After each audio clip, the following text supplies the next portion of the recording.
Bonjour les amis, bienvenue sur ma chaîne. Je voulais vous juste préciser pour ceux qui voudraient me poser leurs questions que j'ai fait un Facebook exprès pour ça. Donc évitez de me poser trop de questions sur YouTube, sur la vidéo, parce que vous savez, parfois il y a la fonction réponse qui n'est pas activée chez certaines personnes et je ne peux pas leur répondre. Alors ils m'envoient des tas de points d'interrogation, mais c'est pas que je ne veux pas leur répondre, c'est que la fonction réponse n'est pas activée pour certaines. Je ne sais pas pourquoi. Voilà, c'est un mystère. Je ne m'explique pas pourquoi chez certaines personnes on ne peut pas répondre sur YouTube.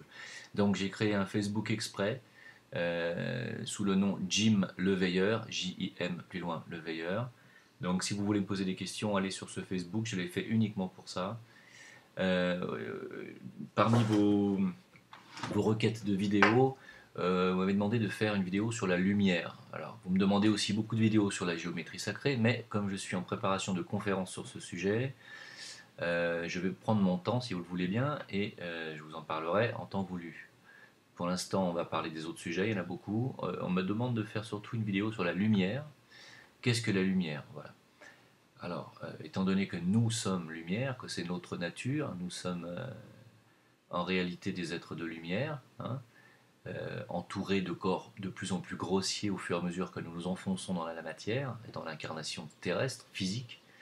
Donc nous sommes une boule de lumière, nous sommes des êtres de lumière, des corps de lumière, entourés de matière de plus en plus grossière jusqu'à notre corps physique qui, sans le dénigrer, parce que c'est un corps parfait, quasi parfait, est le corps de matière la plus lourde que nous ayons conçu.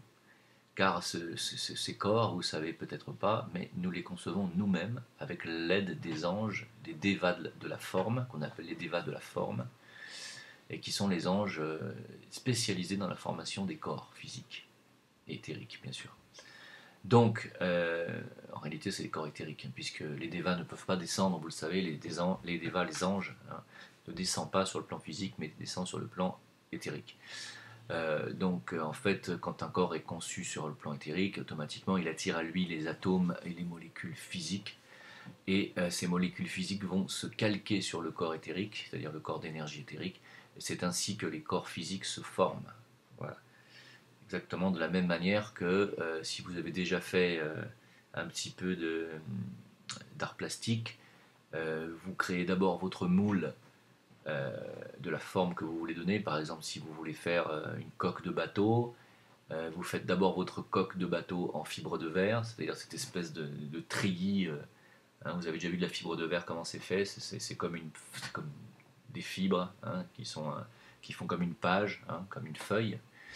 Et, et bien, ce treillis en fibre de verre va servir, une fois qu'il est consolidé, à aller poser les premières couches. Donc, de matériaux plus lourds, puis de plus en plus lourds, puis jusqu'au gel coat et jusqu'à la peinture finale, hein. Voilà, donc en fait, nous sommes des concepteurs de nos propres corps avec l'aide des anges, hein, dont j'ai parlé. Et donc, notre véritable nature n'est évidemment pas ce corps physique auquel nous nous identifions à tort. Souvent, quand vous perdez un membre, ou lorsqu'on vous blesse, ou lorsque vous vous amputez d'un membre, ou lorsque, etc., on vous touche, vous avez l'impression qu'on touche à votre dignité parce que vous vous identifiez à ce corps. En réalité, ce corps n'est qu'un véhicule pour vous permettre de vous mouvoir sur ce plan physique terrestre, exactement comme on prendrait un véhicule pour aller se balader sur Mars, hein. Euh, sur la Terre, nous ne sommes pas sur notre plan naturel, nous ne sommes pas sur le plan physique dans les mondes qui nous correspondent.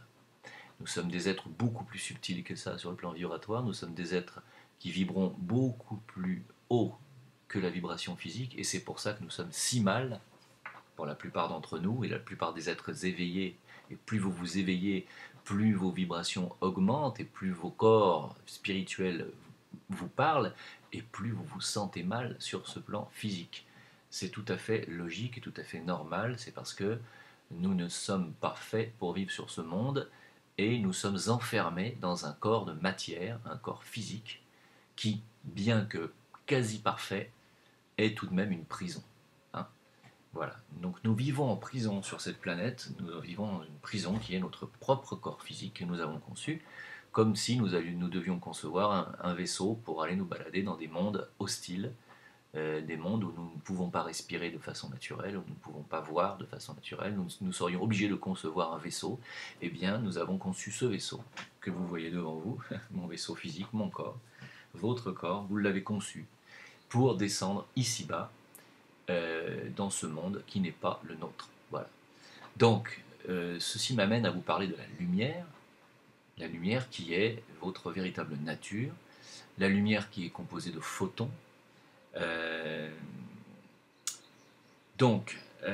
également d'électrons. N'oubliez pas que nous sommes des êtres électroniques, composés d'électrons. Nous avons un corps électronique, nous avons un corps photonique.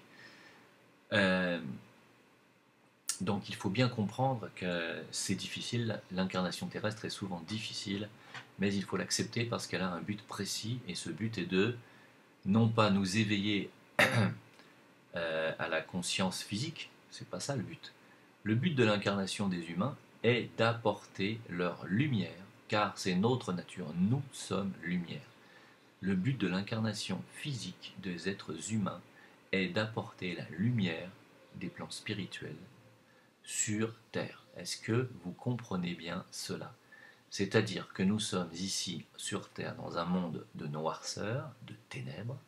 L'espace est composé à grande majorité de lumière noire, et nous sommes, regardez l'espace, il n'y a, quand vous voyez les étoiles, même si certaines sont immenses, même si les galaxies sont gigantesques, quand vous regardez la nuit, le ciel, vous voyez toutes ces milliards d'étoiles qui sont devant vos yeux, vous ne voyez pas de la lumière partout, vous voyez du noir partout et quelques petits points de lumière que sont ces étoiles et ces galaxies lointaines.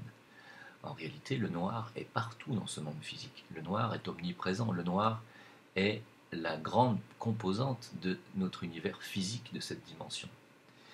Notre but à nous est d'apporter la lumière sur cette dimension. Est-ce que vous comprenez ça? Voilà. Donc, exactement au même titre que les étoiles, qui sont des êtres cosmiques plus grands que nous, les étoiles viennent apporter leur lumière dans cet univers noir. Voilà. Nous, c'est notre but, d'arriver à briller ici-bas comme des étoiles. Donc, et j'en reviens toujours à la lumière, au thème de cette vidéo, qu'est-ce que la lumière? Alors d'abord, il faut savoir que la lumière visible par nos yeux n'occupe qu'une plage très infime du spectre électromagnétique. Hein. En réalité, on parle de spectre électromagnétique, on parle de longueur d'onde.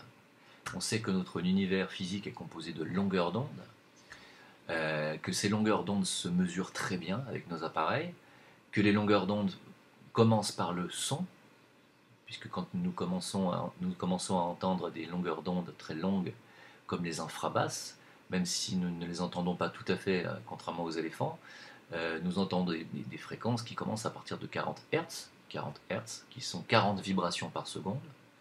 Nous entendons ces longueurs d'onde, puis nous entendons jusqu'à 100 Hz, 1000 Hz, 10 000 Hz, et au-delà de 15 000, pratiquement une oreille adulte d'humain perd le contact avec la longueur d'onde sonore. C'est-à-dire qu'au-delà de 15 000 Hz, nous n'entendons plus. Ce qui n'est pas le cas d'une majeure partie des animaux qui entendent les ultrasons, qui sont au-delà des 15, 18 000, 20 000 Hz. Nous ne les entendons plus, mais les animaux les entendent.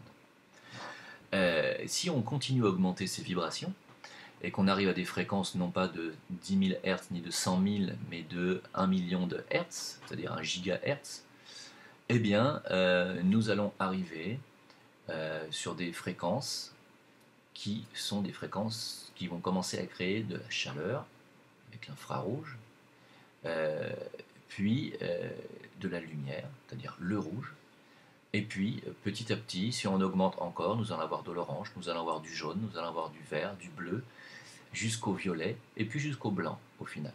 Voilà.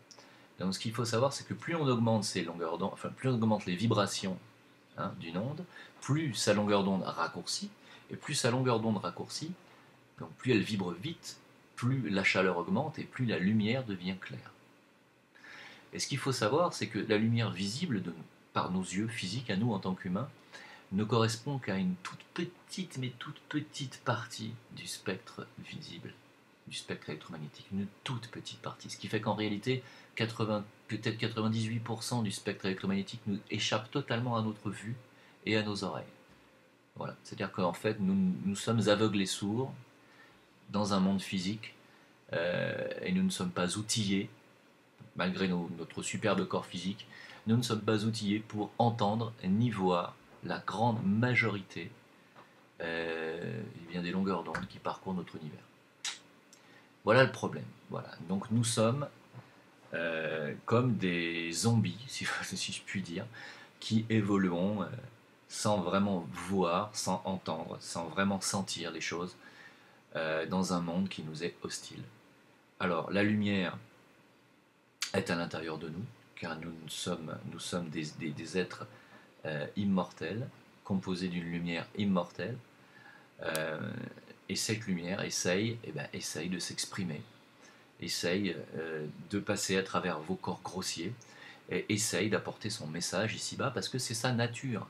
Votre nature est de venir ici-bas importer, je le répète encore une fois, votre lumière intérieure, c'est-à-dire votre moi, votre vrai moi, plutôt votre je, hein, votre je suis.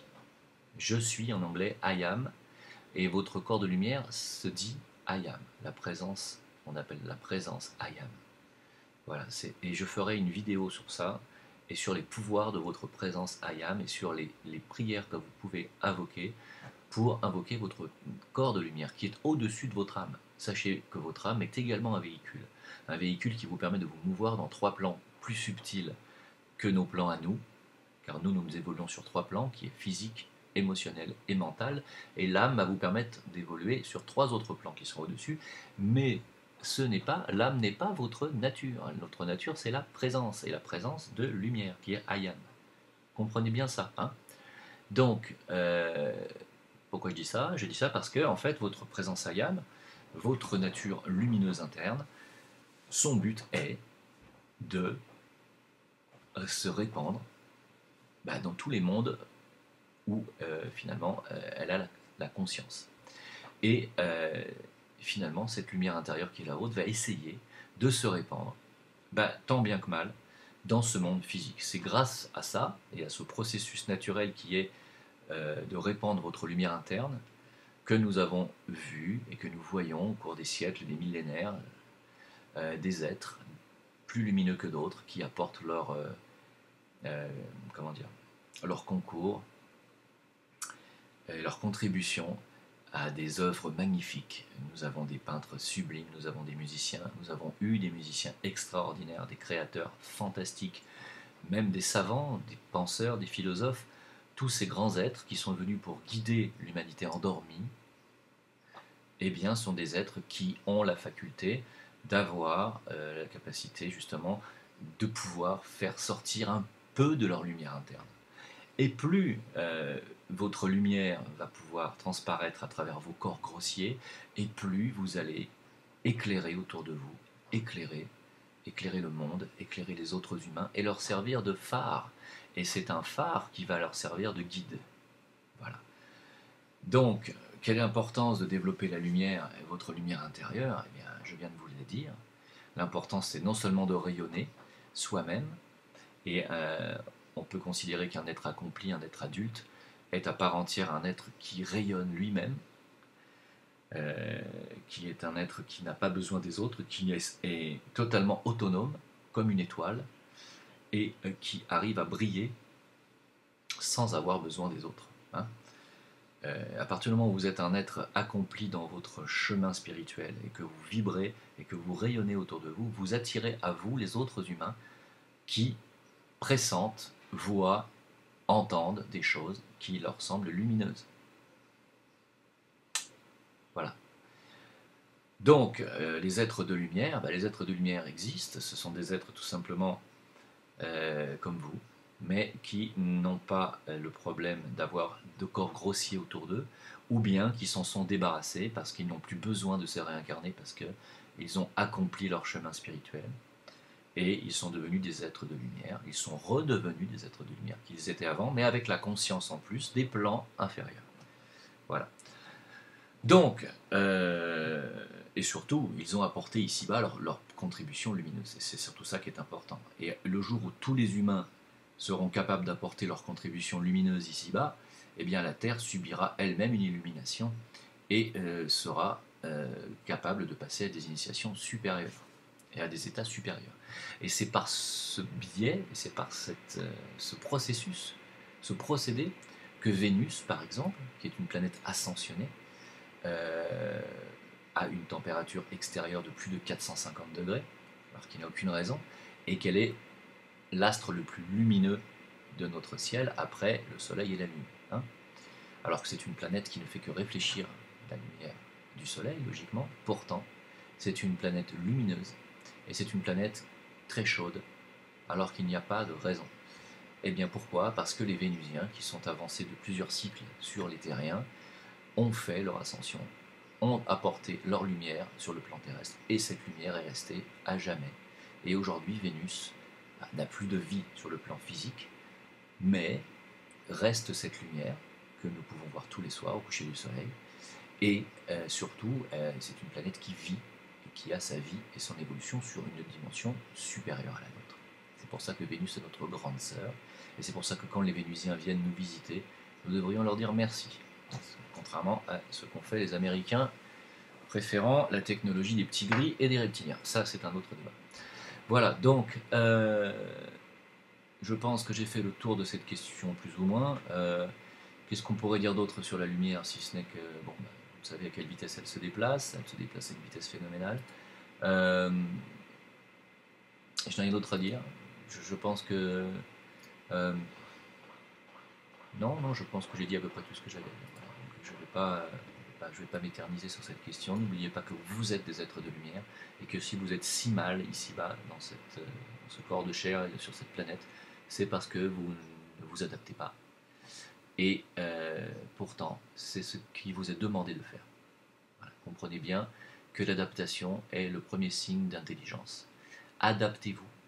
Adaptez-vous à toutes circonstances, et surtout n'oubliez pas que ce n'est pas à vous d'attendre de la planète ou des autres, mais que la planète et les autres attendent de vous. Quand vous aurez compris ça, croyez-moi, vous aurez fait un pas énorme dans votre vie. N'attendez pas des autres, ni de ce que la Terre pourrait faire pour vous, car elle fait tous les jours pour vous. Elle vous procure du prana terrestre qui vous permet de vivre, elle vous procure de l'oxygène, elle vous procure tous les gaz, elle vous procure toute la nourriture dont vous avez besoin. Cessez d'attendre de la planète autre chose que ce qu'elle vous offre déjà pour vivre ici. Par contre, elle attend beaucoup de vous, et ce qu'elle attend de vous, c'est que vous lui donniez votre lumière. Voilà, je pense que c'est le mot de la fin. Je vous souhaite une bonne continuation lumineuse et un bon développement spirituel lumineux sur votre chemin. N'oubliez pas que votre nature est lumière et rien d'autre. À bientôt.